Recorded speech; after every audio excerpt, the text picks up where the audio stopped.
Bismillah ar-Rahman ar-Rahim. Distinguished delegates, dear colleagues. Iran stands today amid the throes of an illegal war imposed by two bullying nuclear-armed regimes, the United States and Israel. This war of aggression is blatantly unjustified and brutal. They initiated this aggression on 28 February, while Iran and the United States were engaged in a diplomatic process to resolve Americans' alleged concerns over Iran's nuclear program. They betrayed diplomacy for a second time in the course of 9 months by torpedoing the negotiating table. Among the most harrowing manifestations of this aggression was the calculated, phased assault on Shajareh Tayyebeh Elementary School in the city of Minab, south of Iran, where more than 175 students and teachers were slaughtered in cold blood. This barbaric attack is but the visible tip of a far bigger iceberg, one that conceals beneath its surface far graver catastrophes, namely the normalization of the most abhorrent violations of human rights and humanitarian law, and the audacity to commit atrocity crimes with impunity. Mr. President, at a time when the American-Israeli aggressors, in their own assertions, possess the most advanced technologies and the highest precision military and data systems, no one can believe that the attack on the school was anything other than deliberate and intentional. Targeting Shajareh Tayyebeh School was a war crime and a crime against humanity, one that demands unequivocal condemnation by all and unambiguous accountability for the culprits. This atrocity cannot be justified, cannot be concealed, and must not be met with silence and indifference. The attack on Shajareh Tayyebeh School in Minab was not a mere incident nor a miscalculation.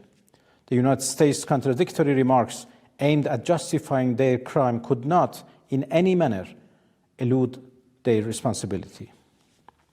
To denounce such a merciless assault on a place inherently civilian, a place where the most innocents reside and pursue knowledge, is not merely a legal obligation under human rights frameworks. It is a moral and human imperative. Our conscience will judge us more profoundly than any tribunal ever could. Distinguished delegates, Shajareh Tayyebeh Elementary School has not been the only casualty of American-Israeli atrocity crimes during the past 27 days of their illegal war. Human rights and international humanitarian law have been massively and systematically violated by the invaders in an unprecedentedly brutal manner. They are targeting civilians and civilian infrastructures with no regard for laws of war and basic principles of humanity and civility. More than 600 schools have been demolished or damaged across Iran, and more than 1,000 students and teachers martyred or wounded as the result.